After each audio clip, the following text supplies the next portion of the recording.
Okay, we are live, and I'm here to show you a new to me technique with resin. I guess it's been around for a while, but I wasn't aware of it until my friend Rhonda stumbled upon a YouTube video from Daniel Cooper, who is really, fabulous doing these Petri dish resins. So I'm going to talk more about him in a little bit, but I wanted to for you, I wanted to share what I have learned so far, which isn't a whole lot, but I'm excited about it because I think there's a lot of promise in this if you like to work with resin. Here are some of the ones that I've just done. I don't know if you can see them very well or not. Here, I can't really get super close with my phone camera, but they don't do it justice. What you're seeing on the screen uh, does not do these cabochons justice at all. So, oh, I'm looking at my laptop and looking at the video quality. It doesn't look so great. So I hope we have a good broadcast today. Um, Hello to everybody. Hi Jennifer. Hi Mary. Hi Lana. Hi Deb. Okay, people are coming in. And anyway, I wanted to show you this because I'm super excited about it. And I think after a few more experiments with it, I think it's going to get better and better. So I did take some individual photos of some of these cabs that I made, and you can see them a lot better than you can here in this video. So, don't judge by what you see right here because they look dark and they're really not. Most of them are really beautiful. Some of them are kind of, it's kind of hit or miss. It's all in what alcohol ink you pick. So, maybe my choices weren't so good in some of them, but that's another thing that, there's a learning curve to it, just like everything else. So, what I have learned so far is I tried this, I don't know, a couple of weeks ago, and I was planning on doing this as a demo last week, and I had like absolutely no success. I was using the resins that I already had, I mean, not the resins, the alcohol inks that I've already had. And, they're quite old, and I didn't know if maybe they were, just not like full potency or whatever, but I just was determined and I can't tell you how many batches I made in the couple of weeks ago, and uh, each one of them was terrible. The colors would all be muddy. I was very disheartened by it all. So I kept watching Daniel Cooper's videos on YouTube, and he's using a product called made by Let's Resin, and which is this, and I know it's backwards, but I'll have this in the description and in the handout after the broadcast. But there's different kits. This one that I got was 26 different colors, and it made all the difference in the world. So I would I would highly recommend this if you're going to do this kind of petri dish art. They call it that, I guess, because it makes all these little spores and different things in the uh, in the process. And I'll show you how that is done, or at least how I've done it so far. But if you want a full description or understanding of what this petri dish art is, then I would suggest tuning into Daniel Cooper on YouTube and on video 106 of his series of videos, he goes into the history and the evolution of Petri dish art. So that's, I'll have that also in the notes so that you can refer to that if this, is interesting to you. But I don't, I don't understand all of it, and I haven't taken the time to figure it all out. But but he's the guru for this kind of stuff. There are other people on YouTube that do it, and that's fine. You can seek them out when you type in Petri dish resin. A bunch of different things come up, so you might want to investigate on different people's methods. But I really like the way Daniel Cooper does his. So, and it's a lot of trial and error. I mean, he'll say that as well. So, you need to get yourself the uh, the Let's Resin alcohol ink set, and inside the set there's a whole bunch of different colors. There's 26 colors, but the one that really makes it is what they call Sinker White. There's 2 bottles of this in the kit. You need this to make those fantastic, just to get all the spores and the different effects in there. Uh, this really does it. And I tried to make my own with the Ranger Snowcap uh, alcohol ink that I already had, and with 99.9% alcohol, isopropyl alcohol, which I had to order special because he covers that kind of thing, if you want to make your own inks too. Uh, and I did do that. I bought all the stuff, but I just didn't have good success with that. So, but as soon as I got this, like I said, that made all the difference. And I put mine in a little plastic bottle. You can get these also on Amazon. And he suggested putting it in a bottle like this and put some ball bearings in here. Well, I didn't have any ball bearings, but I have shot. So I put 3 of the round balls of shot in here as a little mixer because I guess this stuff, uh, kind of gravitates to the bottom, and you want to make sure that it's shaken up really well before you apply the little drops. The only drawback that I see on this, and actually even on all these, is when you go to apply a drop, sometimes you get 2 or 3 drops, which, can alter what you were going for as far as in the colors. So I also have a way around that. It's maybe not the best, but I'll show you that as we do work on these. So anyway, I wish that you could buy this separately by the Let's Resin brand, but it seems like they're always in a kit. So Daniel does suggest that you could get the Pinata White. It's Blanco Blanco, I think is the color on that one. That will do the same thing. But like I said, I haven't tried that, so I'm just going with this.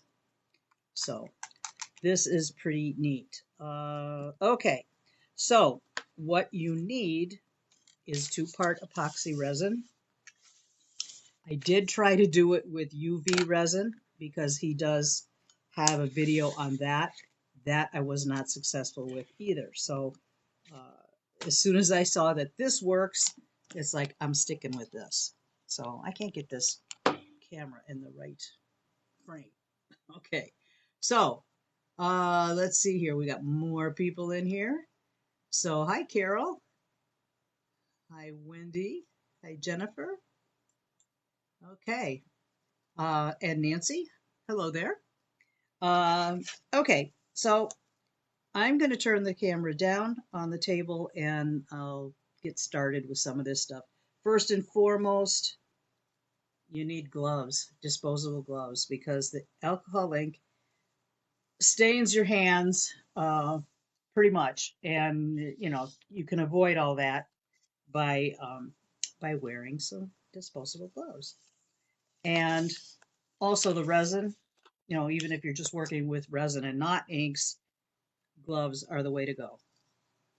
All right, so what I'm going to do first is mix up some resin because I want it to sit for a few minutes before I actually add the inks. So let me turn the camera down, and I am using art resin because that's what I have. I would say just about any two-part epoxy would work for the project. Um, let's see, let me get this out of the way. I already had started a few cabochons earlier because I want to show you another part of what you need to do, and I can't stop and start the camera up like, you know, and edit the content like some people do. So um, this is what I'm working with. Make sure that everything is really clean, like your cups and things. I'm looking at this in particularly because a couple of days ago when I opened up one of the colors, it went shooting out, and it was the white actually, and it got inside all kinds of things. So uh, just trying to make you aware of that. I've got these little graduated medicine cups, disposable cups that I use to mix my or measure my resin.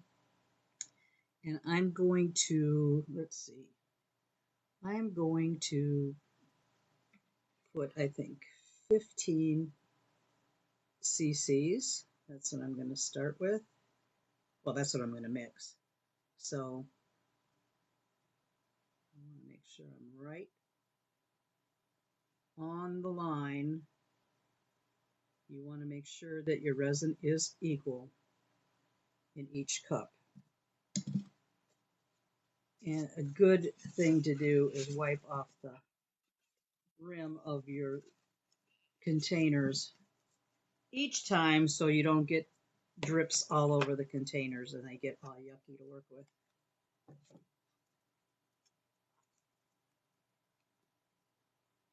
Okay.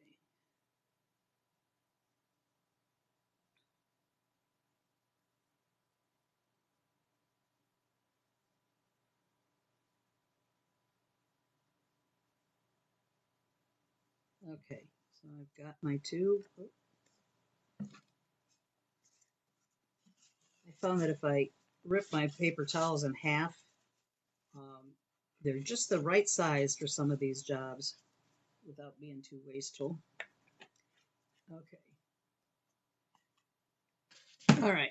So from both of these, I'm going to put them in a little larger cup.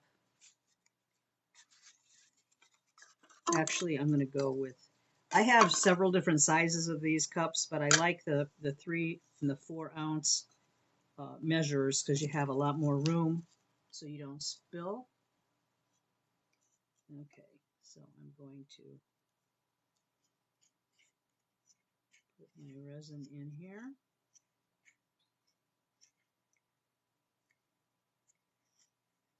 Also, you should have a timer so you can time your mixing.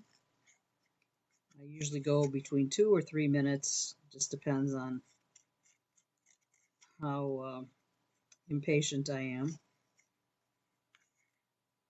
But make sure you get all of the resin out because that will affect the accuracy of your mix.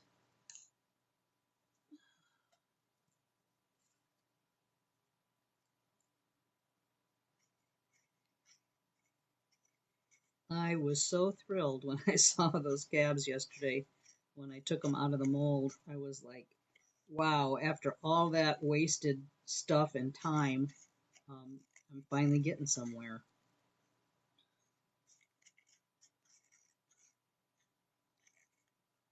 All right. Jennifer says, I found the big bottles of sinking white. I sent you a link. Thank you. Both 3.5 ounce and has the small drip bottles included. Oh, that's awesome. Thank you very much. That's so neat that we can learn a lot of stuff from each other. You know, it's really neat. And I have to blame or thank Rhonda for showing me this other technique because I was not aware of it at all. All right, so I'm going to set my timer and I'm going to mix the resin.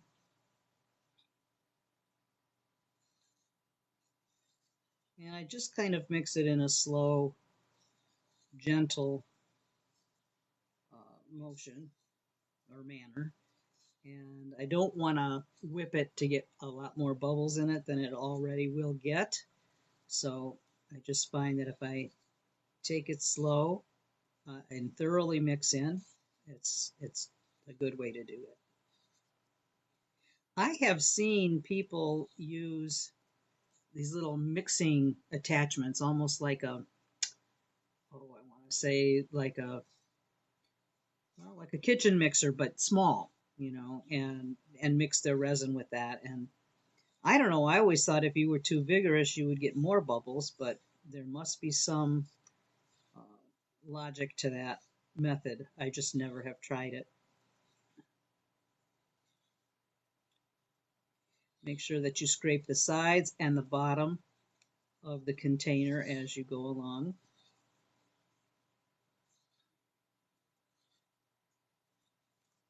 This is like watching paint dry, you know. Nothing exciting going on here. But I'll let this sit for about 5 minutes and I will talk to you about other stuff in the meantime while that's sitting, while it's resting.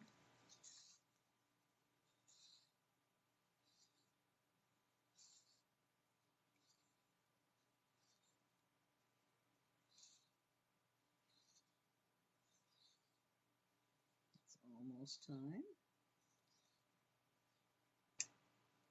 What did I get in here? Looks like it's a little piece of the stick.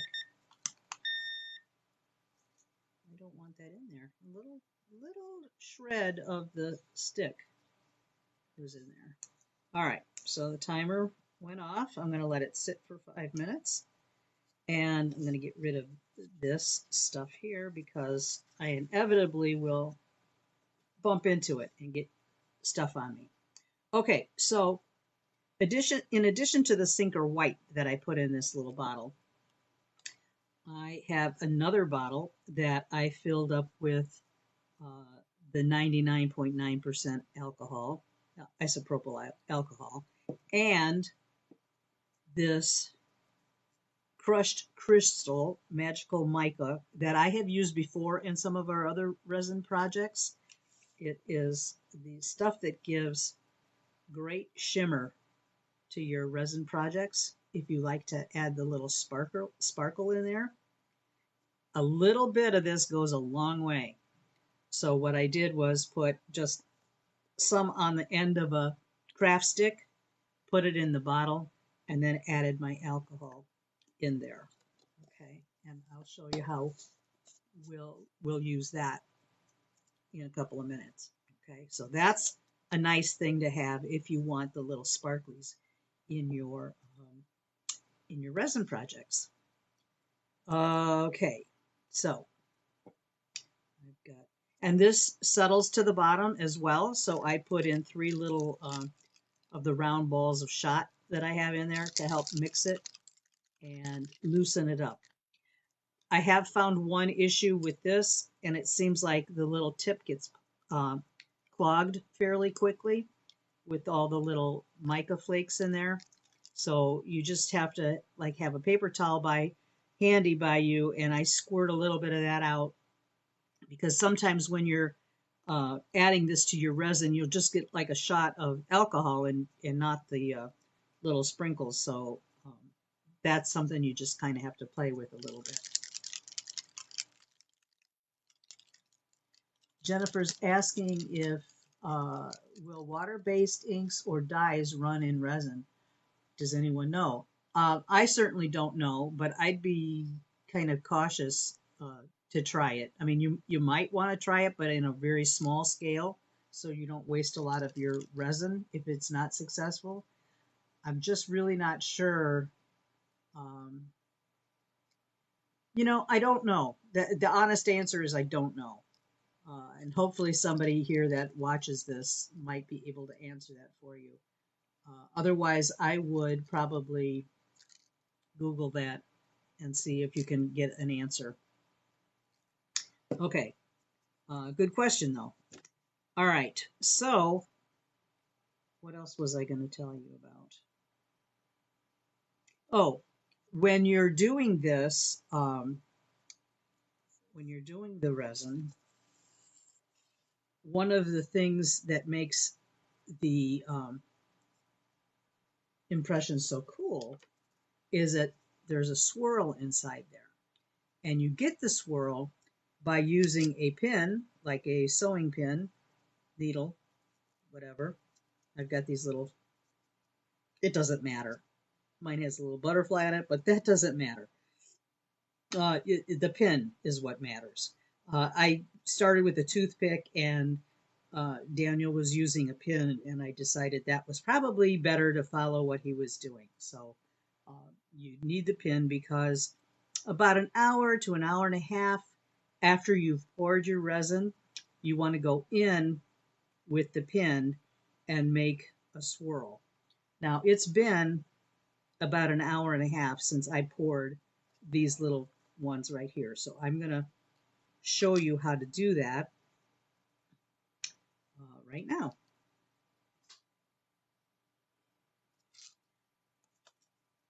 This Cabochon resin mold I got on Amazon as well, and it has a lot of different shapes and sizes, so it's pretty good, and it was reasonable in cost.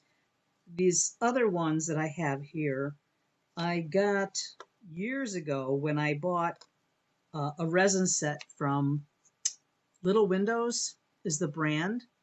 I bought it up in Milwaukee at the Bead and Button Show. They had a booth, and I bought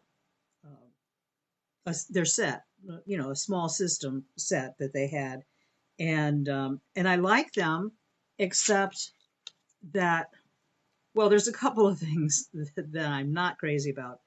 I'm not really crazy about the shape, although if I didn't already have this one, these would be fine with me, but I like these better. So there you go. But I mean, this is one that I made with the Little Windows mold.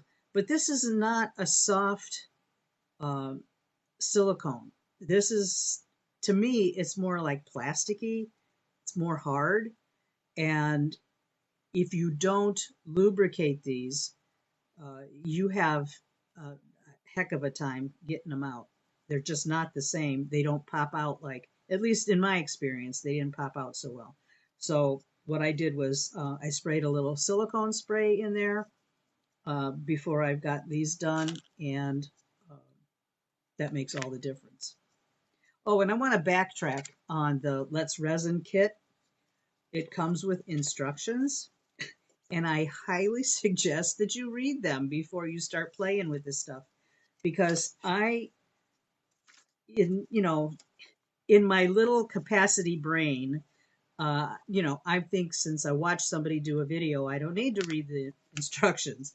And turns out that they're pretty handy to read. So I would highly suggest reading these before you start playing with this stuff, because I learned a few things that I didn't pick up in the videos, and that's just the way it should be. So make sure you read your instructions. I'm very bad about that. So I'm very impulsive. I just want to get the job done, and a lot of times that works not in my favor. So I'm going to take my little straight pin here, and I'm just going to go. You test the ink or the resin on the side a little bit, and you see if it pulls up like stringy, like it makes little stringy strands, then it's ready to do that. It's ready to stir. All right, so I'm just going to make like a little round swirl.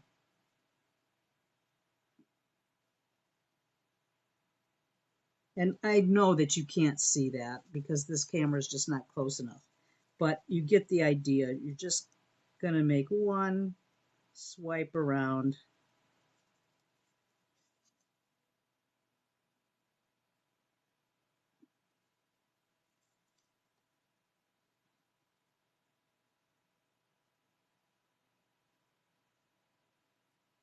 And then it's going to set like that with the colors swirled.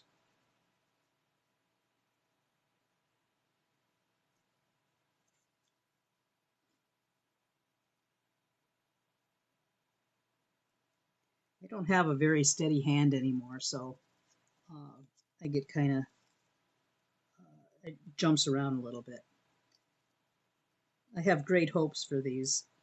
I like the color combinations that I made in these particular ones. So we'll see how those turn out. But unfortunately, I can't take them out of the molds until tomorrow.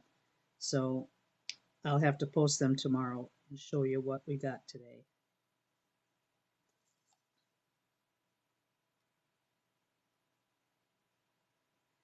And the other thing that's tricky when you're picking out your colors is some of the colors just don't work right with other colors. They don't look right. And if you put too much of certain colors, then it looks muddy. You get a real muddy effect, and that's not pretty. So what I'm going to do is, now that these are stirred, I'm going to set this aside. A good idea is to put your mold on a piece of cardboard or something similar that's sturdy, steady, and you can pick it up and not jostle your mold. So you can let it just now cure for the whole time undisturbed. And also to this, I would add like a plastic container over it, like a tent over it. If you have pets and you have a lot of uh, pet fur, dander, that sort of thing floating around in the air, even dust can land on top of your resin. So you want to protect that and just keep a cover over it.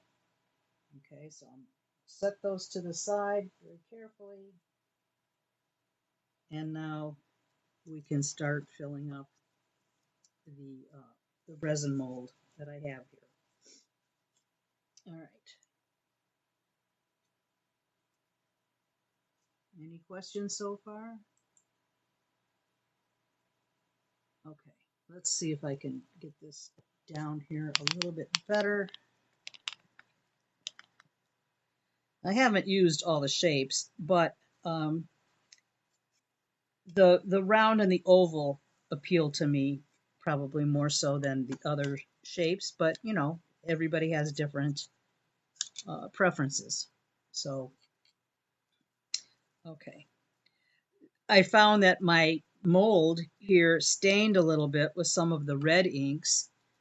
That doesn't matter at all as far as how your projects come out, but you do need to keep your mold clean. I would wipe them out with alcohol in a paper towel and get any little fragments of anything. Sometimes there's a little overspill. Just clean all that stuff up and start clean. All right, so I've got my resin here ready to go. And I'm going to fill these cavities. Ooh, that sounds kind of bad. Like a dental trip. Okay, so I'm going to fill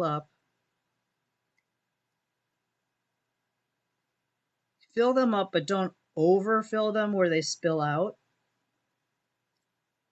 The alcohol ink itself doesn't really require that much room.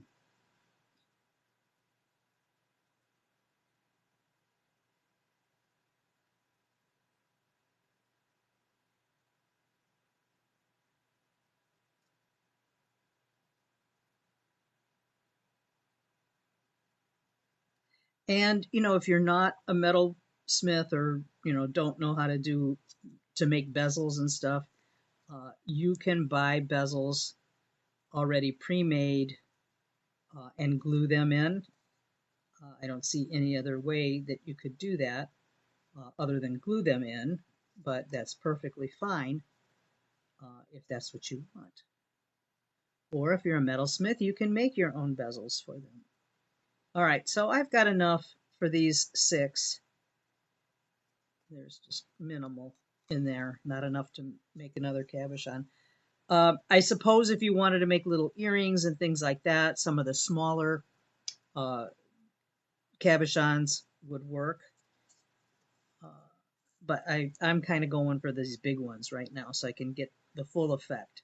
So at this point, I would shake up the mica powder and alcohol, get it well mixed, and then I would add maybe 3 drops per cabochon. This is the time that you add the sparkly stuff. Maybe 4 for the big one. Get out of there.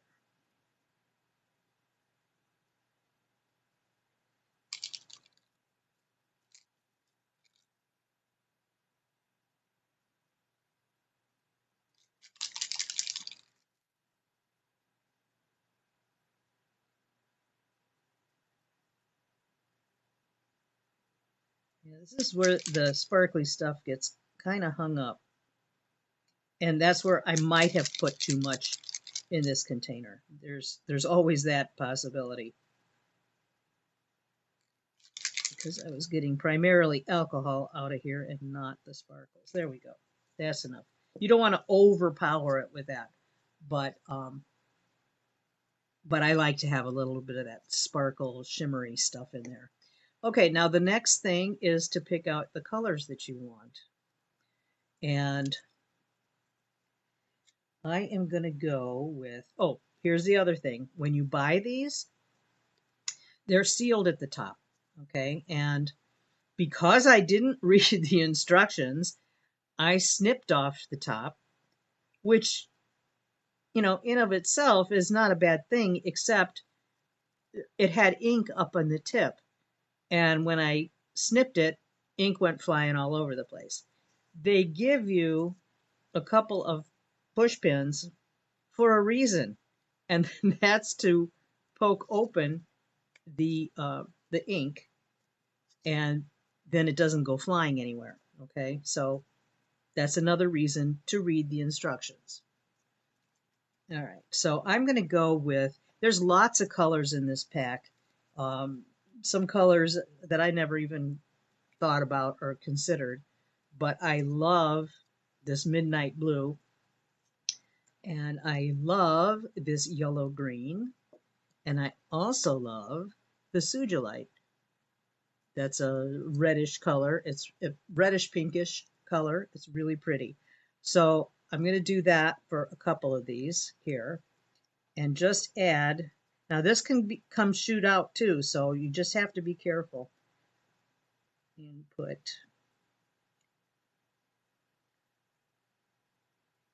a couple of drops. This is just a guesstimate. Put a little red in there, that's sugilite, and a little bit of green, this yellow green.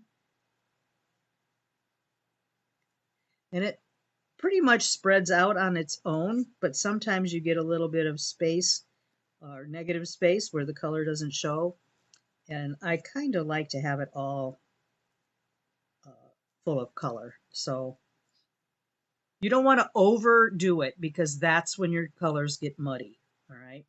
But as soon as you put that in, then you shake up your sinker white and you put a drop over each drop. That's where it comes out easy or too fast. Each color drop, you put that over. Now, I don't think you can see the reaction that happens when you put this white on there.